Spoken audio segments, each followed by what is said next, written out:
Hello friends and welcome back to our YouTube channel. तो आज के इस वीडियो में हम लोग डिस्कस करने वाले हैं डाइवर्सिटी को। डाइवर्सिटी क्या होती है उसके बारे में हम पढ़ेंगे।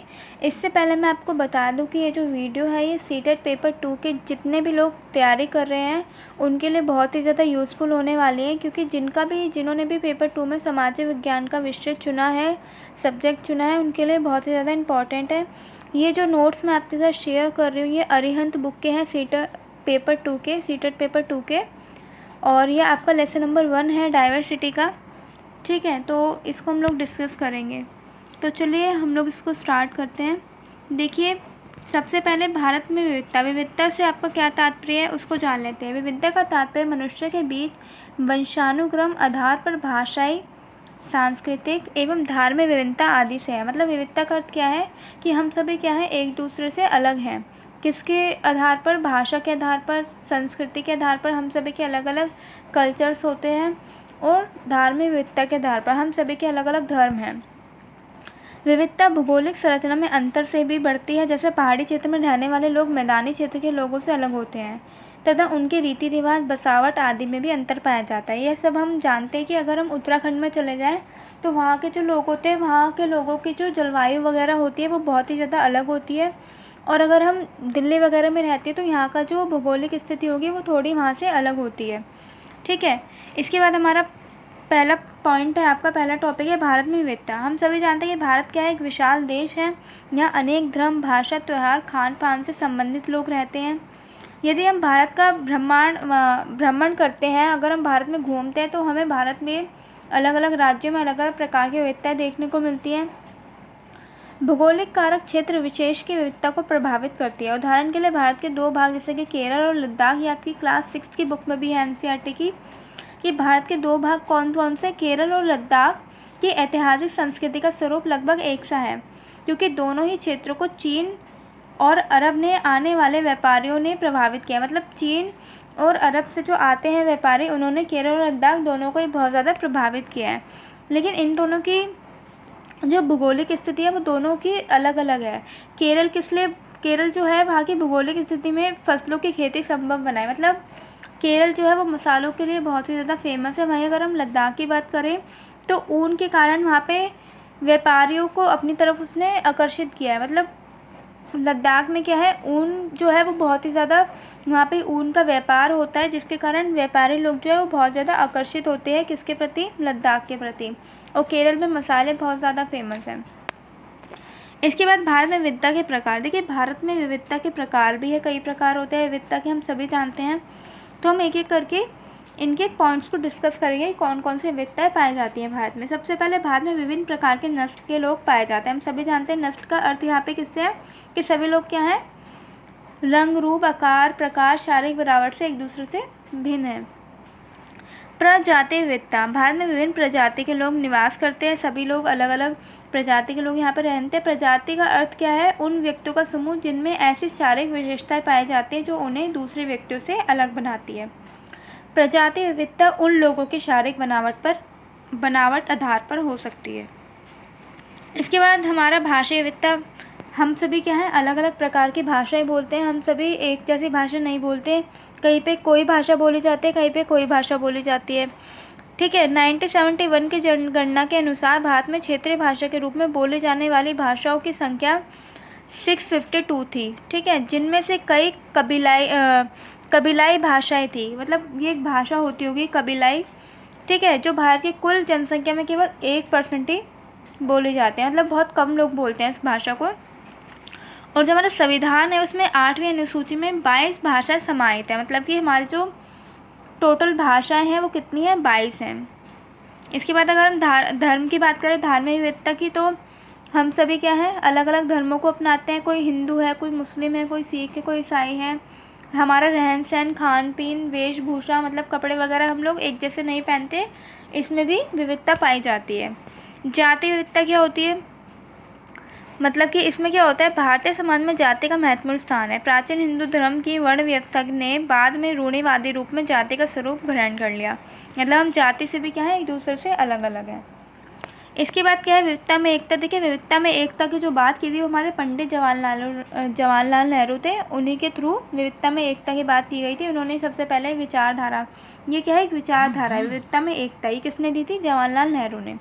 क्वेश्चन इससे आ सकता है। भारत की विविधता भारत के लोगों की शक्ति है, हम सभी जानते हैं। विभिन्न संस्कृति, प्रदेशों और विभिन्न धर्मों के लोगों ने एक साथ मिलकर ब्रिटिश साम्राज्य विरोध किया था। मतलब कि जब भी हमारे भारत में कोई भी प्रॉब्लम आती है, कुछ भी आता है, तो हम सभी क्या हो जाते हैं, एक साथ, चाहे वो मुस्लिम हो, चाहे वो सिख हो, ईसाई हो, हम सारे एकता में आकर एक साथ मिलकर उसका सामना करते हैं। फॉर एग्जाम्पल के लिए जो जलियांवाला बाग हत्याकांड था, जो सिख लोग थे, पंजाबी लोग थे, उनके विरुद्ध में था, ठीक है। लेकिन उस समय क्या हुआ था, जो जितने भी सिख, मुस्लिम, हिंदू थे, उन सब ने एक साथ मिलकर इसका विरोध किया था। भेदभाव क्या होता है, देखिए भारतीय समाज में धार्मिक, आर्थिक, सामाजिक आदि के आधार पर अंतर पाया जाता है।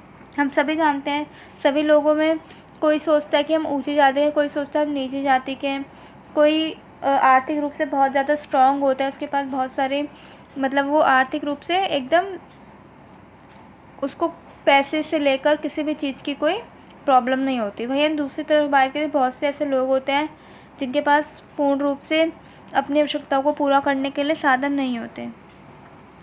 जाति संरचना ने भारतीय समाज में भेदभाव बढ़ाया। जाति संरचना जो है, जो हमारी कास्ट है, कास्ट स्ट्रक्चर है, उनने क्या किया है, भारतीय समाज में भेदभाव बढ़ाया है। भेदभाव समाज की वह स्थिति है जिसमें लोगों को अनेक आधारों पर विभेद का सामना करना पड़ता है। भेदभाव लैंगिक, संस्थागत, व्यक्तिगत आदि अनेक प्रकार का हो सकता है। मतलब लड़का लड़की में भेदभाव होते हैं, ठीक है, व्यक्तिगत भी भेदभाव होते हैं, जॉब वगैरह को लेकर भी हम भेदभाव देख सकते हैं। भेदभाव की समाप्ति समानता की स्थापना करके ही की जा सकती है। मतलब भेदभाव की जो समाप्ति है वो कैसे की जा सकती है, समानता की स्थापना करके, सबको समान मानकर ही इसको कम किया जा सकता है। जैसे लड़कियों को किसी विशेष कार्य के लिए सही तथा गलत बनाना लैंगिक भेदभाव को दर्शाता है, ठीक है। आदिवासी तथा दलितों में सामाजिक भेदभाव तथा आर्थिक विभिन्नता के कारण स्कूल छोड़ने की दर सर्वाधिक होती है। कार्टूनों में जनजातियों को प्राचीन परंपरा और पिछड़ी संस्कृति से युक्त दिखाना भेदभाव की भावना को प्रदर्शित करता है। व्यक्तिगत भेदभाव, देखिए भेदभाव भी कई प्रकार के होते हैं, जैसे विविधताएं कई प्रकार की होती है, उसी प्रकार भेदभाव भी हम कई प्रकार से देख सकते हैं। जैसे कि पहला हमारा व्यक्तिगत भेदभाव, ये एक व्यक्ति के द्वारा अपने निजी व्यवहार के कारण किसी दूसरे के साथ किया गया नकारात्मक व्यवहार है, ठीक है। इसके बाद हमारा संस्थागत व्यवहार, इसमें क्या होता है, यह किसी संस्था के द्वारा समाज के किसी विशेष वर्ग के प्रति भेदभाव से संबंधित है। जैसे औपनिवेशिक काल में महिलाओं को वोट डालने से वंचित रखा जाता था। पहले के टाइम पे क्या होता था, जो महिलाएं होती थी उनको वोट देने का अधिकार नहीं होता था। तो क्या है, ये एक संस्थागत व्यवहार है, ठीक है। उसके बाद पूर्वग्रह क्या होता है, पूर्वग्रह क्या होता है, पूर्वग्रह का संबंध किसी जाति, व्यक्ति के प्रति प्रमाणित तथ्यों को जाने बगैर अपनाया गया दृष्टिकोण है। सामान्यतः इसका संबंध व्यक्ति के प्रति उस असाधारण व्यवहार से है जो जाति, लिंग, विश्वास, नृजातीय पर आधारित है, ठीक है। रूढ़िबद्ध धारणाएं क्या होती हैं, जब किसी व्यक्ति विशेष या समुदाय विशेष से एक विशिष्ट रूप से व्यवहार किया जाता है तब ऐसी धारणा रूढ़िबद्ध धारणा कहलाती है। यह एक विचारधारा होती है जिसमें किसी विशेष व्यक्ति को एक ही दृष्टिकोण से देखा जाता है। समाज में लड़के व लड़कियों के बीच भेदभाव मूलक अवधारणा रूढ़िबद्ध धारणा का उदाहरण। मतलब लड़कियों और लड़कों के बीच में भेदभाव हम देख सकते हैं, अभी भी कई जगहों पर ये होता है। तो ये सब क्या है, रूढ़िबद्ध धारणा है। लोगों के विचार ऐसे हो गए हैं कि वो इनमें भेदभाव करने लग गए हैं। सामाजिक समानता का तात्पर्य समाज में रहने वाले सभी व्यक्ति एक समान है, चाहे वह किसी भी धर्म, लिंग, जाति, क्षेत्र आदि से संबंधित हो।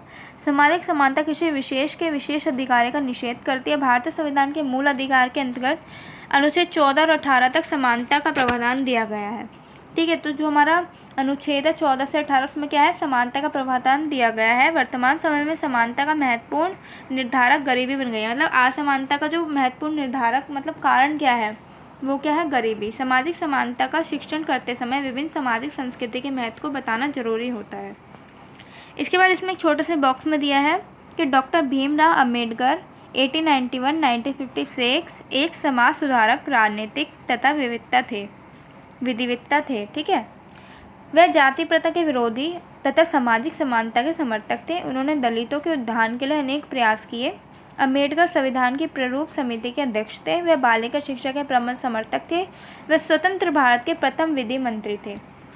तो इसमें से भी क्वेश्चन आ सकते हैं। इसके जो क्वेश्चन आंसर है वो हम नेक्स्ट वीडियो में डिस्कस करेंगे। अभी मैंने आपसे सारी जितनी भी थ्योरी थी मैंने आपसे डिस्कस कर दी है।